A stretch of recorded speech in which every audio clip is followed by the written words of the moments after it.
चलो जी, business services topic पढ़ रहे थे हम, ठीक है। एक टॉपिक रहता है हमारा वेयर हाउसिंग, आज बहुत जल्दी से खत्म करते हैं। बेटा आप अपनी बुक्स में देखोगे ना 5 टाइप्स के आपको वेयर हाउसेस दे रखे हैं कि वेयर हाउसेस कितने तरीके के होते हैं, ठीक है। मैटर पढ़ने की जरूरत नहीं है, मैं आपको समरी फॉर्म में समझा देता हूं क्या चीज होती है ये। लो जरा सामने देखना, मैं एक टेबल फ्रेम कर रहा हूं, ठीक है जी।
लो जी, सब सामने देख रहे हैं जरा मेरी तरफ।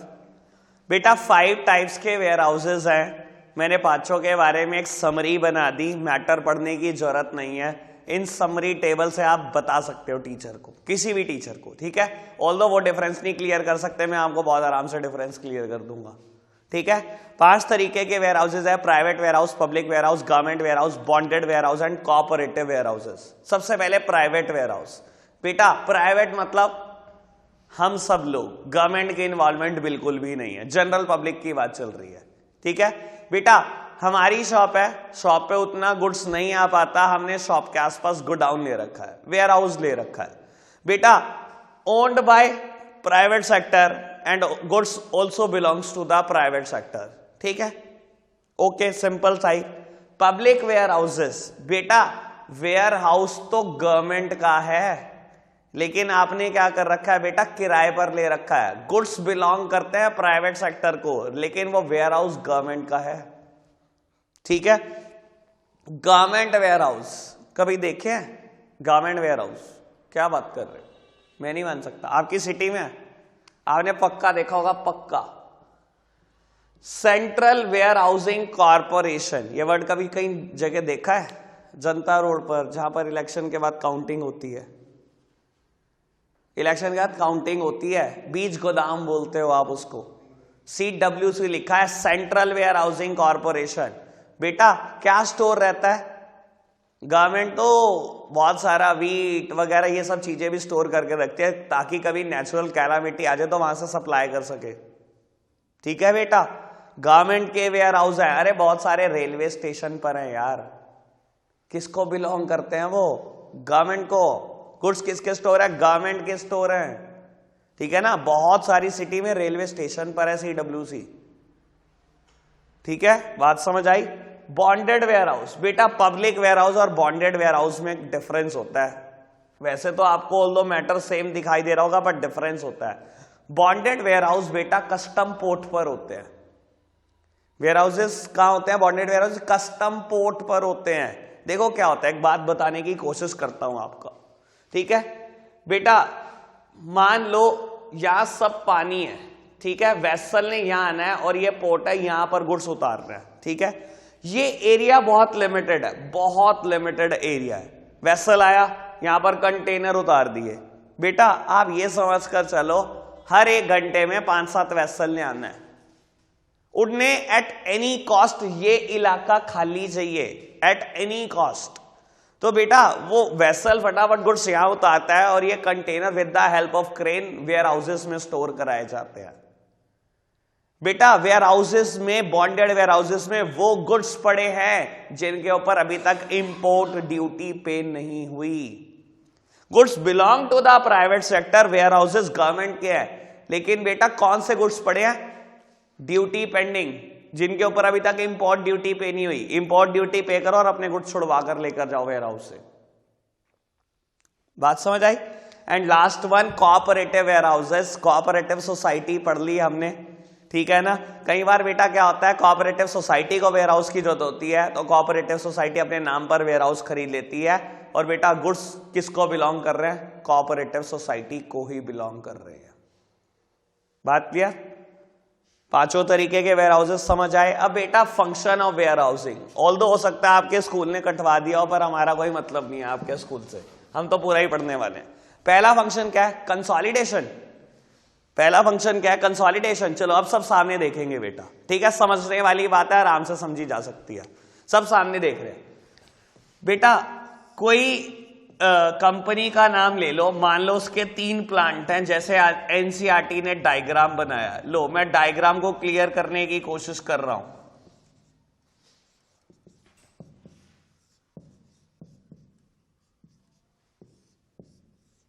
लो जी सब सामने देख रहे हैं बेटा। हल्दीराम मान लो बिस्किट भी बना रहा है प्लांट ए में, प्लांट बी में नमकीन बना रहा है, और प्लांट सी में चिप्स बना रहा है, ठीक है। अब मान लो उसका एक दिल्ली का डिस्ट्रीब्यूटर है, ठीक है, हो सकता है डिस्ट्रीब्यूटर हो।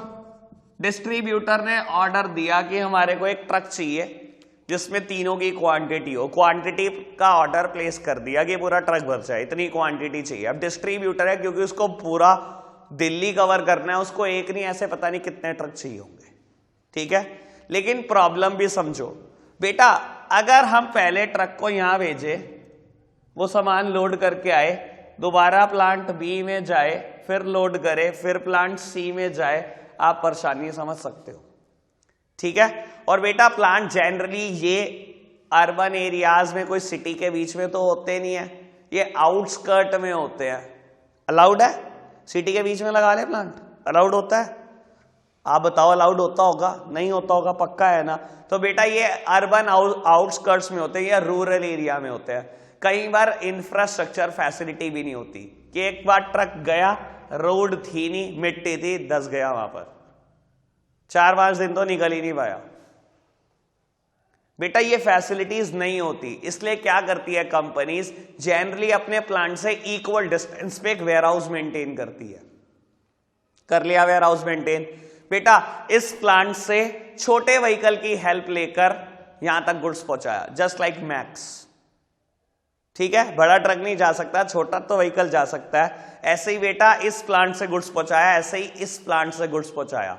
यहां पर वेयर हाउस क्या कर रहा है बेटा? कंसोलिडेट कर रहा है गुड्स को। कंसोलिडेट हो गए एक जगह पर, अब क्या होगा बेटा, यहां पर बड़ा व्हीकल आएगा, गुड्स लोड करेगा और पहुंचा देगा।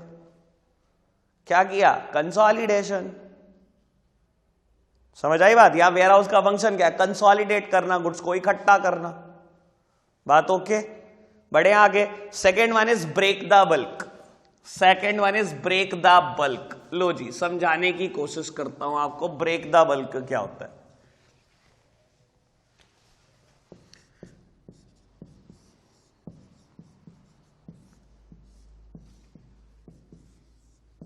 लो बेटा समझने की कोशिश करना, क्या होता है ब्रेक द बल्क।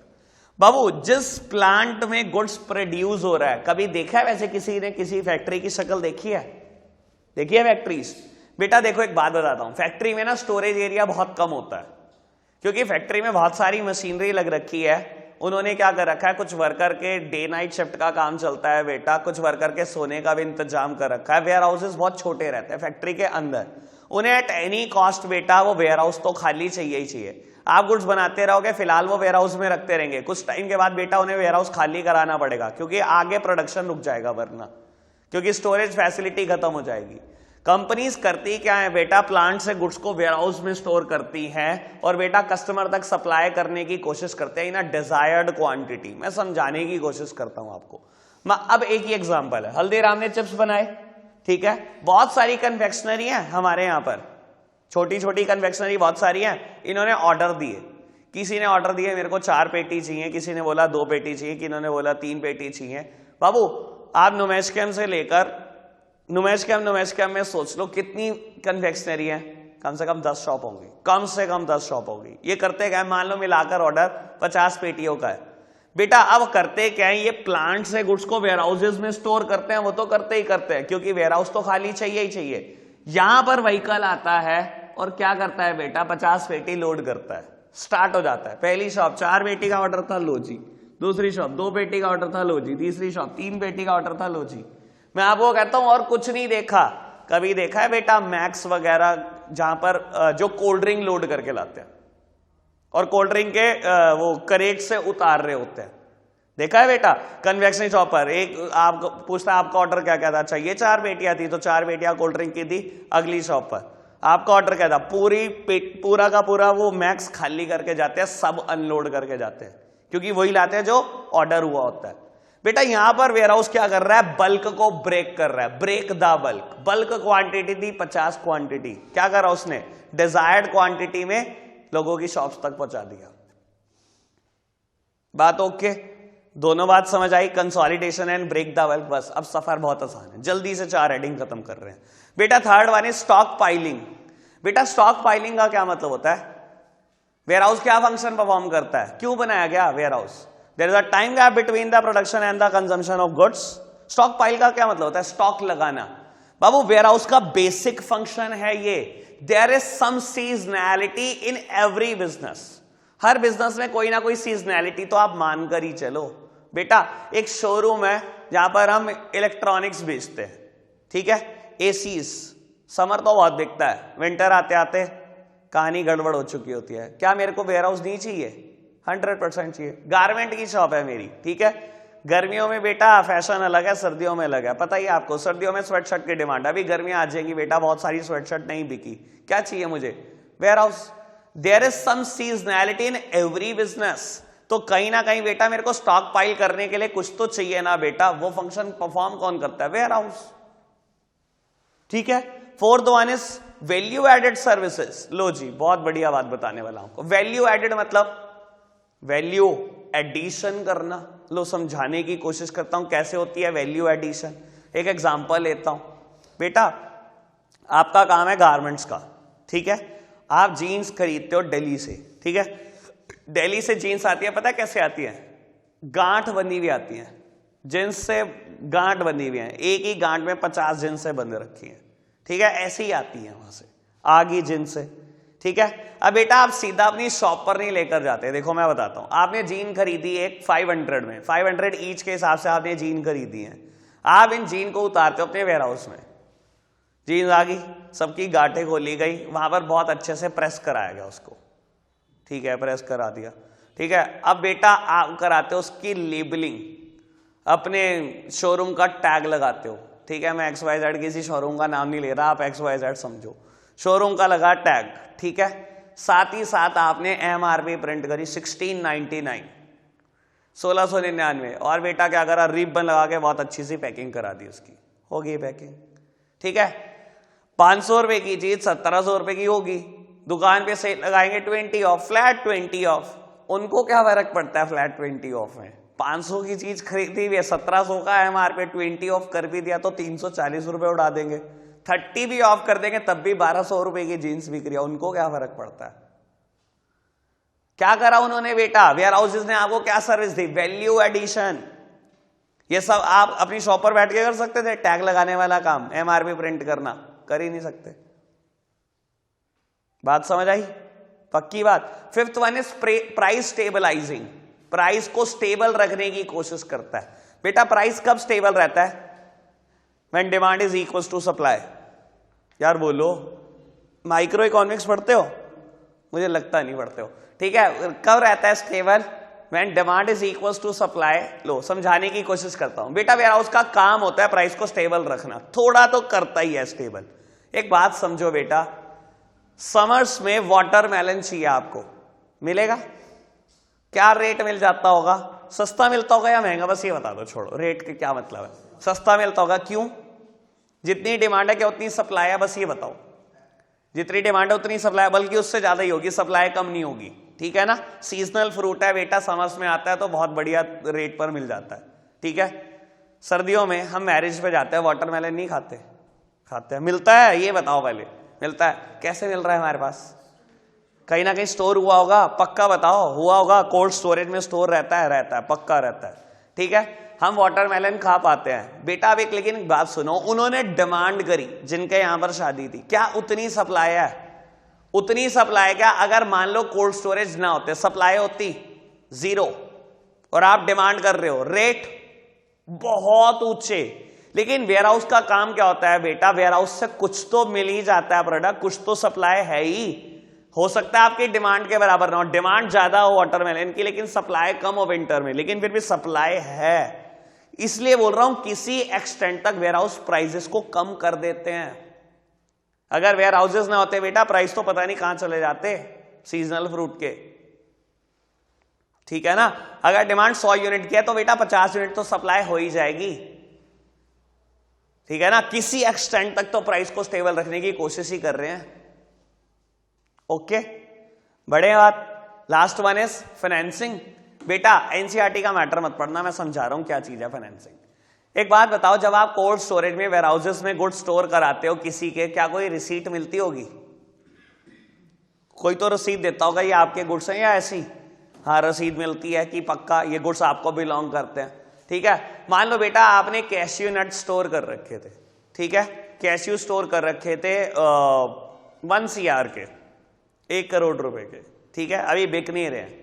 ठीक है, मान लो रेट बहुत अप डाउन हो रहे हैं, कोई खरीद नहीं रहा, लेकिन आपकी गुड्स स्टोर पड़े हैं, आपको लोन की जरूरत पड़ गई। बेटा आप बैंक के पास जा सकते हो कि मेरे को इन गुड्स के अगेंस्ट लोन चाहिए, ये मेरे पास रिसीट है, कोल्ड स्टोरेज में मेरे गुड्स पड़े हैं। बेटा बैंक वेरीफाई करेगा जाकर, और आपको वो रिसिट एंडोर्स करनी पड़ेगी in the favour of bank. बेटा बैंक आपको लोन दे देता है इन चीजों के अगेंस्ट भी। This is known as financing. बेटा चैप्टर नंबर 3 स्टार्ट कर रहे हैं। ठीक है, चैप्टर का नाम है private, public and global enterprises.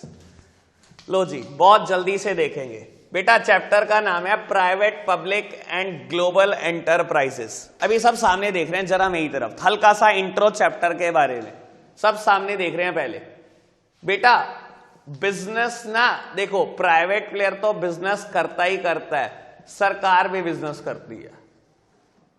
ठीक है, और मैं हमेशा बोलता हूं दिमाग में कोई भ्रम तो नहीं है ना कि सरकार बिजनेस नहीं करती। BSNL, MTNL, इंडियन रेलवे, ये क्या है? अगर गवर्नमेंट बिजनेस नहीं करती तो नवरत्नास के नाम सुन रखे हैं कभी? BHEL, Bharat heavy electronics limited, कभी नाम सुने इनके? अगर बेटा गवर्नमेंट बिजनेस नहीं करती तो ये सब क्या है? बेटा गवर्नमेंट बिजनेस करती है। बाबू जब प्राइवेट सेक्टर बिजनेस करता है तो 5 फॉर्म्स में करता है। चैप्टर नंबर 2 पूरा, sole proprietorship, partnership, company, HUF and cooperative societies, याद है बेटा? लेकिन जब गवर्नमेंट बिजनेस करती है तो 3 फॉर्म में करती है। चैप्टर नंबर 3 आज का मैटर। गवर्नमेंट बिजनेस करती है बेटा 3 फॉर्म्स में, डिपार्टमेंटल, अंडरटेकिंग, स्टैट्यूटरी कॉर्पोरेशन और गवर्नमेंट कंपनी। लिख देता हूं, लो डिपार्टमेंटल। बाबू देखो इसमें ना आपका भी जिक्र है, देखो देखो क्या जिक्र किया आपका।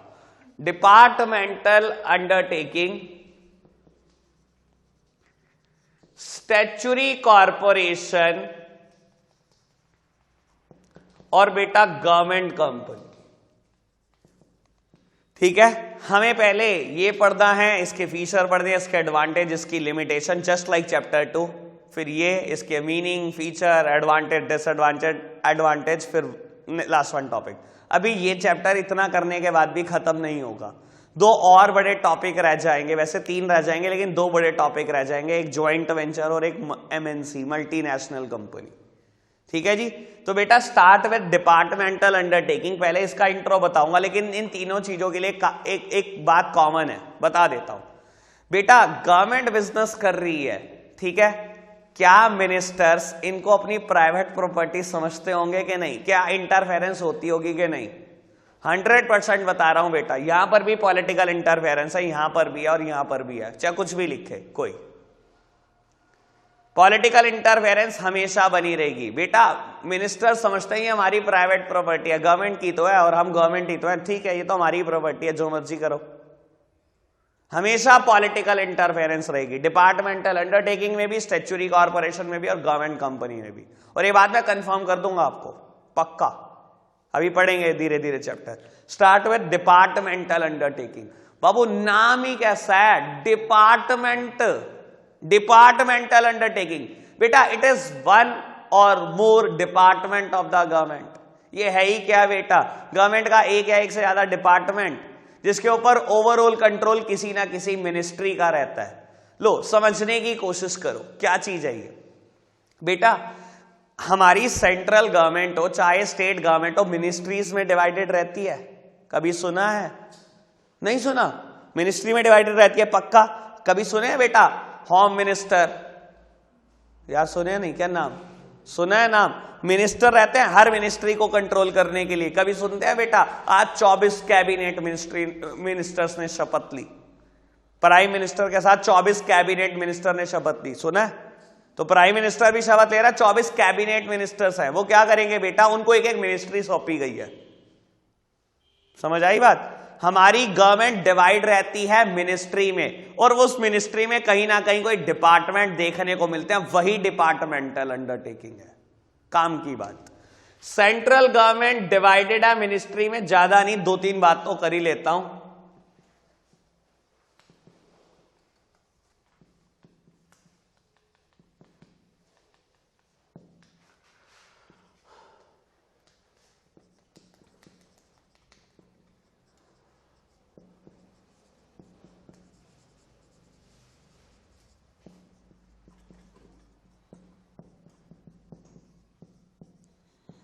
हाँ जी, central government is divided into ministries, बहुत सारी होती है। मैंने 2 का नाम लिख दिया, रेलवे मिनिस्ट्री, इसमें एक डिपार्टमेंट है डिपार्टमेंट ऑफ रेलवे।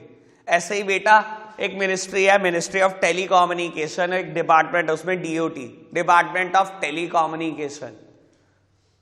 समझ आई बात? बेटा इसकी बात चल रही है, ये है डिपार्टमेंटल अंडरटेकिंग जिसके ऊपर कहीं ना कहीं ओवरऑल कंट्रोल किसी ना किसी मिनिस्ट्री का रहने वाला है। There is no separate legal entity between the departmental undertaking and the government.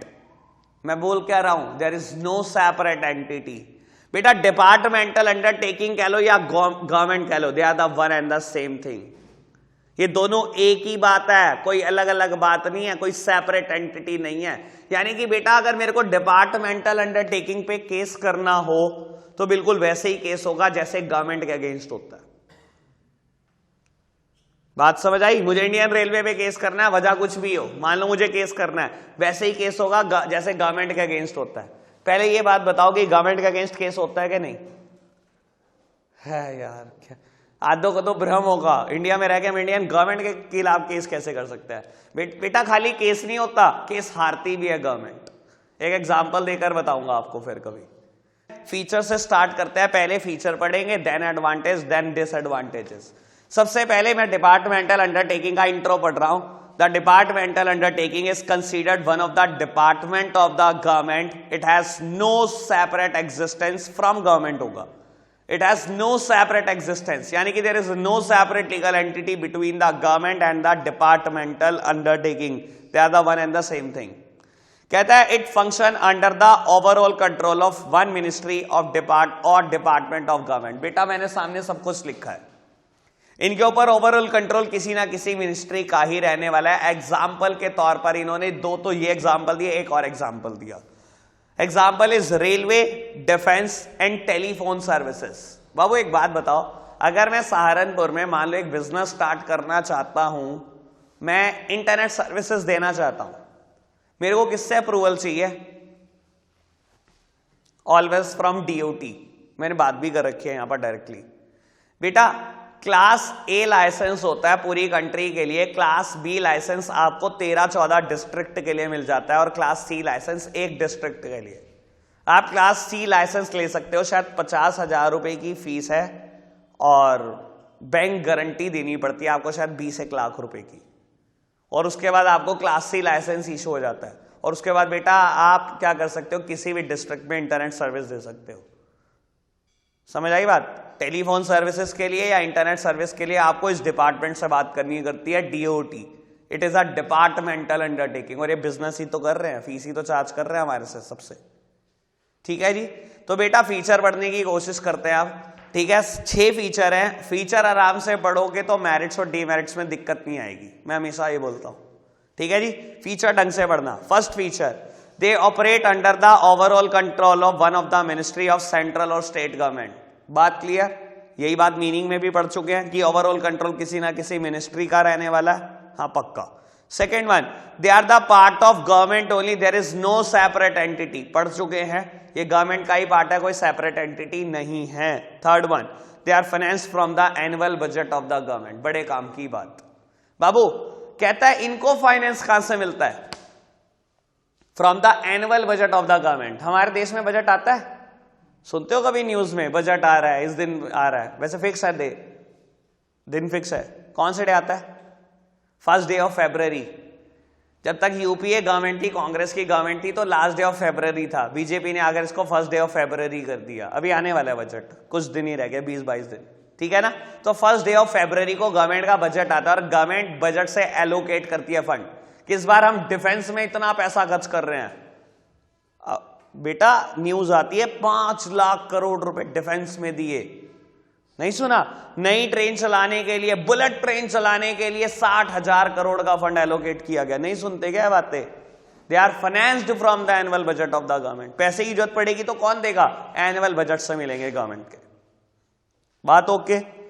Next one, fourth one, the revenue of the departmental undertaking are deposited in the treasury of the government.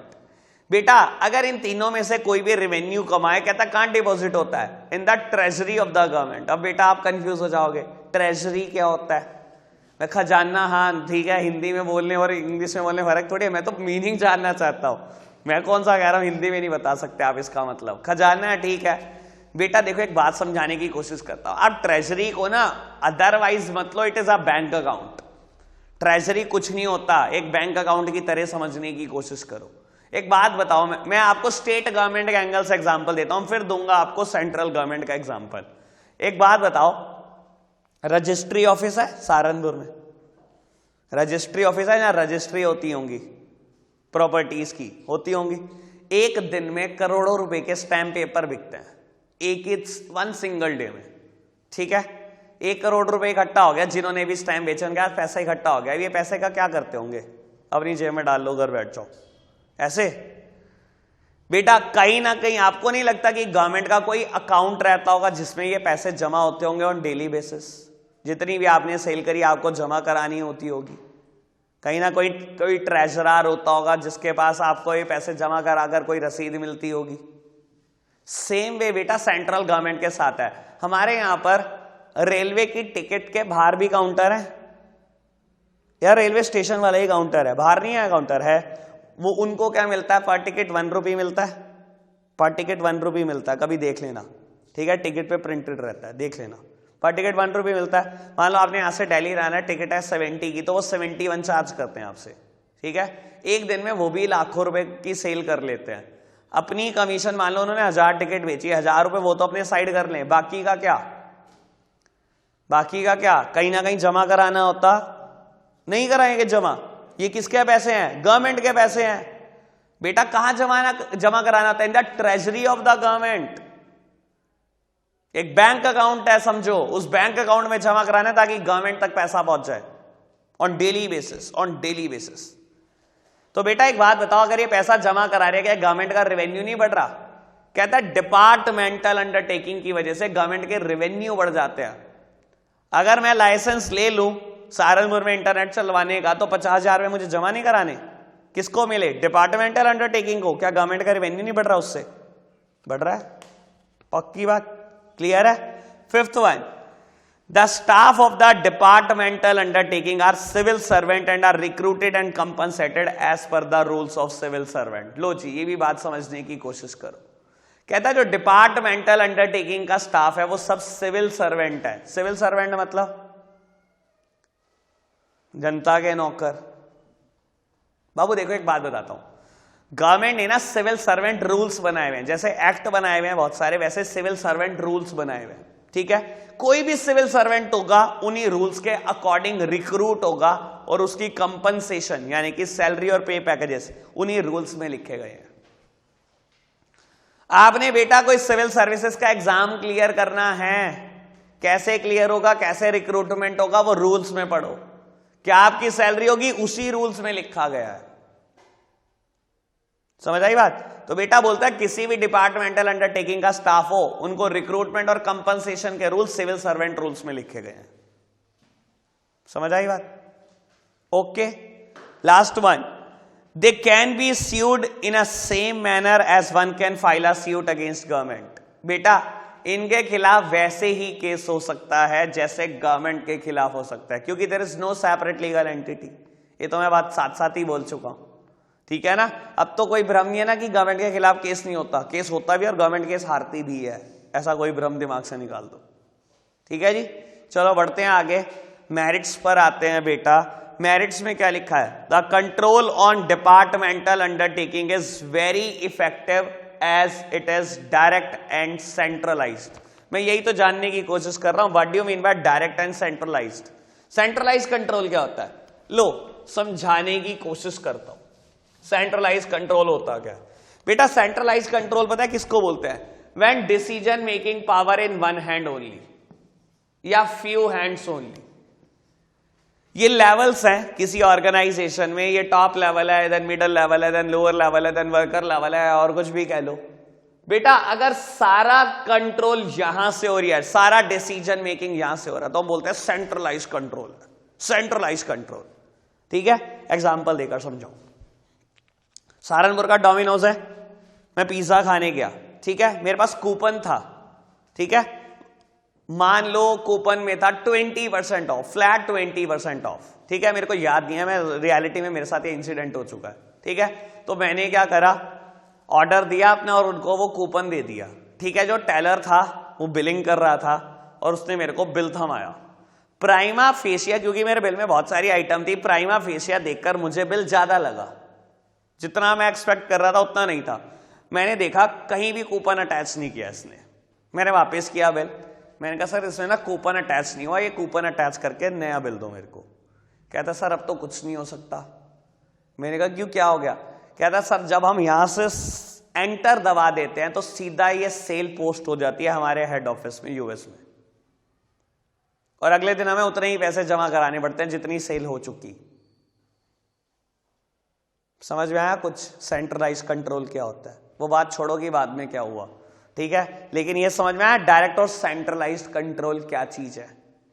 बेटा Indian railway में भी ऐसा है, आप किसी भी post पर हो इंडियन रेलवे में, आपके हाथ में कंट्रोल नहीं है, कंट्रोल सारा का सारा मिनिस्ट्रीज से कंट्रोल चलता है। आपके हाथ में पावर ही बहुत कम होती है। समझ आई बात? इसलिए बोलते हैं सेंट्रलाइज कंट्रोल है, डायरेक्ट कंट्रोल है, और कंट्रोल अच्छा होगा जब एक इंसान कंट्रोल करता है, अच्छा होता है। पर मैं शायद एग्री नहीं हूं इस बात से, ठीक है, मेरिट में जरूर लिखा होगा, ठीक है ना। बेटा ऐसे ऐसे पता है क्या होता है, एक ना सिचुएशन क्रिएट हो जाती है जहां टॉप लेवल कंसंट्रेट नहीं कर पाता चीजों को लेकर। ये सेंट्रलाइज कंट्रोल का मतलब पता है क्या है? सारे कंट्रोल आपके हाथ में। ये तो बिल्कुल वही बात होगी जैसे आपके स्कूल का प्रिंसिपल है, आप उसे कह रहे हो एडमिशन तो तूने देखने ही देखने हैं, इंटरव्यू भी तूने देखने हैं टीचर के, लेकिन तूने ये भी देखना क्लास में पोछा लगा कि नहीं लगा। ये होता है सेंट्रलाइज कंट्रोल, कि दुकान की चौक भी पड़ी है कि नहीं पड़ी क्लासरूम में। हर डिसीजन आप लोगे ना तो कंबरसम सिचुएशन क्रिएट हो जाएगी। खैर हमारा कोई लेना देना नहीं है, वो बोल रहे हैं सेंट्रलाइज कंट्रोल है और है सेंट्रलाइज कंट्रोल, वो बोल रहे हैं इफेक्टिव है। मैं बस इस बात से सेटिस्फाइड हूं कि इफेक्टिव होगा, ठीक है, कुछ तो फ्रीडम होनी चाहिए, ठीक है जी। चलो खैर बढ़ते हैं आगे। Second one, the performance of the departmental undertaking can be discussed in parliament so there is a public accountability. बेटा अकाउंटेबिलिटी का मतलब क्या होता है? Answerability, being answerable for the final result. कहता है आपकी परफॉर्मेंस डिस्कस होती है। लो जी, कोई भी डिपार्टमेंटल अंडरटेकिंग है बेटा, आपकी परफॉर्मेंस डिस्कस होती है पार्लियामेंट में। भगवान ना करे मैं एक बात बोलता हूं, किसी ट्रेन का एक्सीडेंट हो जाए,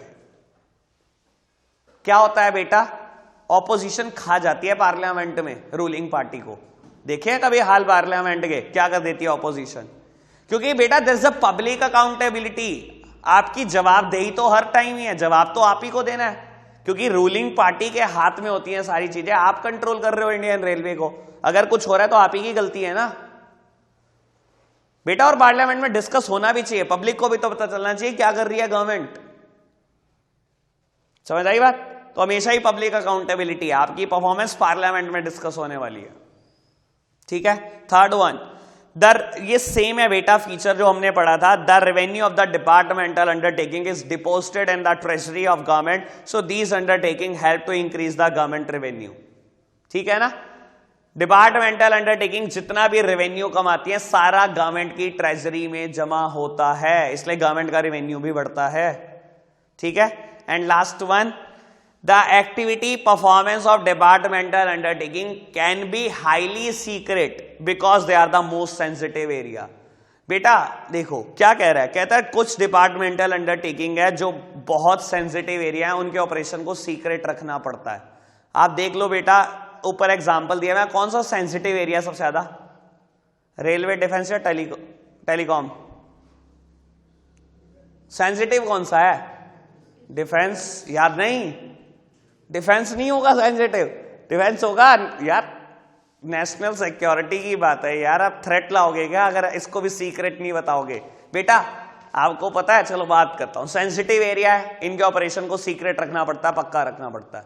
आपको पता है बेटा किसी भी कैंपस में एंट्री के लिए, आर्मी कैंपस में एंट्री के लिए पहले बायोमेट्रिक इस्तेमाल होते थे, वो भी थंब इंप्रेशन, ठीक है, थंब इंप्रेशन इस्तेमाल होते थे, सुना है कभी?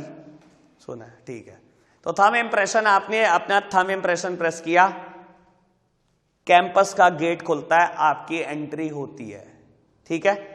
सेंसिटिव है, थंब इंप्रेशन रखना पड़ा, पर बेटा आतंकवादियों ने इनका भी तोड़ निकाला।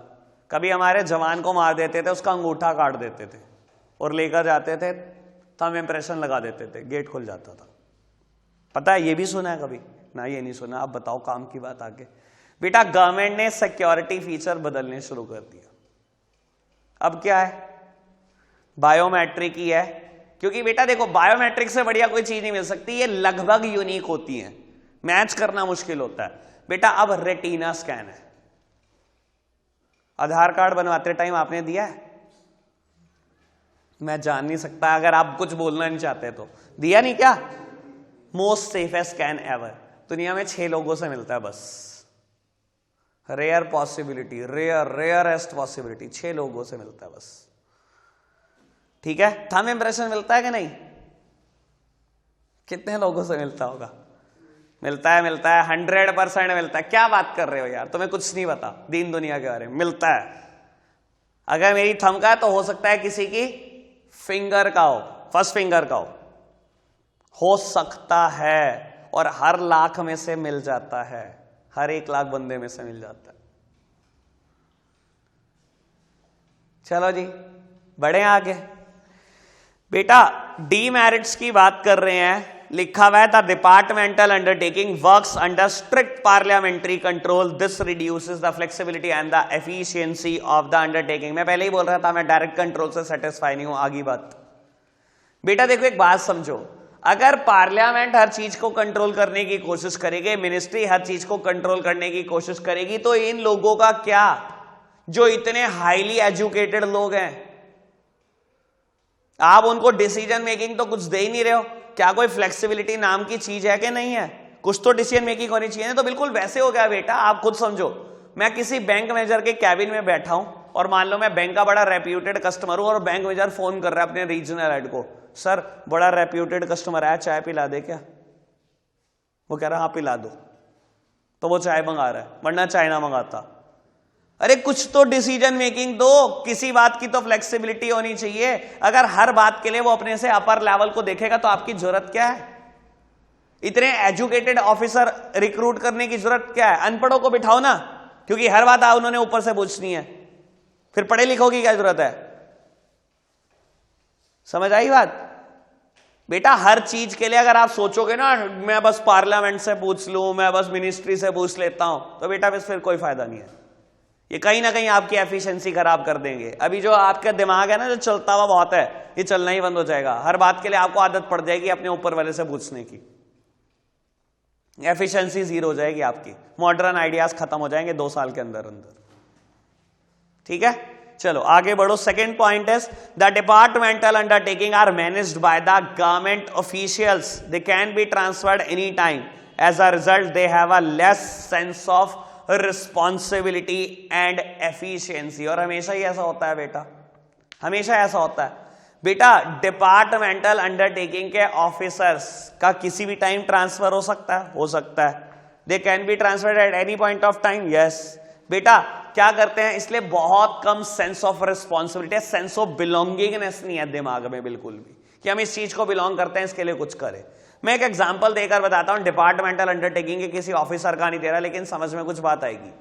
ठीक है, एक बात को समझने की कोशिश करो। आप बैंक मैनेजर की कुर्सी पर बैठे हो तो क्या होता है बेटा, हर महीने ट्रांसफर होता है, ओ सॉरी हर साल ट्रांसफर होता है। ठीक है, अब बेटा लोन की पावर बैंक मैनेजर के हाथ में है, सरकारी बैंक में। ठीक है, लोन की फाइल लगी, उसको बहुत खराब फाइल लगी, वो लोन करने से मना कर दिया। लेकिन बेटा जिस दिन ट्रांसफर के ऑर्डर आगे पता लग गया 5 दिन के बाद ट्रांसफर होना है, वो खराब से खराब लोन भी कर देता है। लेस सेंस ऑफ रिस्पॉन्सिबिलिटी, क्योंकि किसी भी पॉइंट ऑफ टाइम पे ट्रांसफर हो जाना है, तो हम सेंस ऑफ बिलोंगिंगनेस हमारे अंदर जीरो है, सेंस ऑफ रिस्पॉन्सिबिलिटी जीरो है। यही इनकम टैक्स ऑफिसर्स का हाल है, केस कर देते हैं ट्रांसफर होते ही खराब से खराब केस। बेटा अगर बैंक मैनेजर खराब लोन नहीं करते ना, तो 10 लाख करोड़ रुपए के एनपीए हैं हमारे देश में जो रिकवर नहीं हो पा रहे। 10 लाख करोड़, समझदार बाकी आप हो। होता है कि नहीं ऐसा? 100% होता है। ठीक है जी, बहुत कम सेंस ऑफ रिस्पॉन्सिबिलिटीज है। चलो जी आगे बढ़ते हैं। Third one, red tapism bureaucracy refers to the delay in decision making due to many formality, paper work, procedure etcetera. बेटा बोलता है रेड टेपिज्म है। रेड टेपिज्म समझते हो क्या होता है? Lots and lots of paper work, lots and lots of formalities. बहुत ज्यादा पेपर वर्क है, बहुत ज्यादा फॉर्मेलिटीज है। नहीं होती, हर गवर्नमेंट डिपार्टमेंट में बहुत सारा पेपर वर्क और बहुत ही ज्यादा फॉर्मेलिटीज है। समझते हो इस बात को? लो एक एग्जांपल देकर समझाने की कोशिश करता हूं आपको, मैंने मेन बैच में भी दिया हुआ है। जब मेरी इंटर्नशिप चल रही थी तो मेरे सीए के अंडर एक और पर्सन एम्प्लॉयड था सैलरी बेस पे, वो बैंक से रिटायर्ड थे। ठीक है, at the age of 65 around. ठीक है, तो उनसे ऐसे ही किसी दिन बात चल रही थी, कहते हैं कि ना किसी टाइम पर मेरी पोस्टिंग मेरठ में थी। ठीक है, और कहते हैं मेरठ से ना उस टाइम पर एक ट्रेन आती थी, देवबंद तक आती थी वो ट्रेन, सहारनपुर तक डायरेक्ट नहीं आती थी। कहते 5:30 बजे के आसपास की ट्रेन थी, 5 बजे हम बैंक से फ्री होते थे तो ट्रेन में बैठते थे। वो ट्रेन देवबंद तक आती थी, सहारनपुर तक नहीं आती थी, और बहुत लोग आते थे उस ट्रेन से सहारनपुर के लिए। ठीक है, और फिर वो आगे से बस कर फिर दोबारा आते थे सहारनपुर सिटी। तो उन्होंने क्या करा, एक रेलवे मिनिस्ट्री को चिट्ठी लिखी, इस ट्रेन को आप सहारनपुर तक कर दो, और सारी कैलकुलेशन तक करके दे दी कि अगर देवबंद से सहारनपुर ये ट्रेन आगे बढ़ जाएगी, एक्सटेंड हो जाएगी, तो देखो इतने रुपए का आपका डीजल का कंजम्पशन होगा। लेकिन हम इतने लोग रोज के आते हैं, इतना आपको रेवेन्यू मिलने वाला है, तो कहीं ना कहीं आप प्रॉफिट में हो। पूरी कैलकुलेशन करके भेज दी मिनिस्ट्री को, चिट्ठी भेज दी। ठीक है, 3 साल के बाद उनके घर रिप्लाई आया कि हमने वो ट्रेन देवबंद से सहारनपुर कर दिया है, जबकि उनका सहारनपुर ट्रांसफर हुए हुए 2 साल हो चुके थे। समझ आई कुछ बात? कितना पेपर वर्क है, कितनी फॉर्मेलिटीज हैं। इतनी आसानी से डिसीजन लिया जाता है गवर्नमेंट डिपार्टमेंट में? किसी नहीं, 3 साल लगा दिए सोचने में, जबकि बंदे का ट्रांसफर हो चुका है 2 साल पहले सहारनपुर। अब क्या करेगा वो ट्रेन का? बात ओके? हाँ, अब नहीं भूलना चाहिए कभी भी। Fourth one is there is lot of political interference through the ministry. बेटा मैं पहले ही बोल चुका हूं ना ये बात कि डिपार्टमेंटल अंडरटेकिंग हो, चाहे स्टैट्यूटरी कॉर्पोरेशन हो, चाहे गवर्नमेंट कंपनी हो, तीनों के तीनों में पॉलिटिकल इंटरफेरेंस रहेगा और कभी खत्म हो नहीं सकता। ठीक है ना? लो बताने की कोशिश करता हूं एक एग्जांपल देकर, मिनिस्टर का नाम नहीं लेता, लेकिन एक बार हमारे एक रेलवे मिनिस्टर साहब को वाया सहारनपुर अमृतसर जाना था। दिल्ली से आ रहे थे, सहारनपुर से होकर अमृतसर जाना था। Normally they use the plane, लेकिन बेटा रेलवे मिनिस्टर है, एक आधी बार तो ट्रैवल करके दिखाना पड़ेगा ना गवर्नमेंट को, पब्लिक को, कि हाँ हमारी रेलवे बहुत अच्छी है। तो अब आपको पता होता है यहाँ के लोकल मिनिस्टर भी पहुंच गए वेलकम करने के लिए सहारनपुर, क्योंकि वेलकम करना पड़ेगा, उनका रेलवे मिनिस्टर है। मिनिस्टर साहब बैठकर आए, सहारनपुर सिटी पहुंचे, अकेले एक एसी कोच लगाया गया उनके लिए स्पेशल, और अकेले बैठकर आ रहे हैं। और कितनी इंटरफेरेंस लोगे आप? कॉस्ट पता है एक एसी कोच की कितनी आई होगी दिल्ली से अमृतसर पहुंचने में? प्राइवेट प्रॉपर्टी समझते हैं हमारी तो है, जो मर्जी करा लो, गवर्नमेंट, हम पब्लिक के पैसे वेस्ट कर रहे हैं।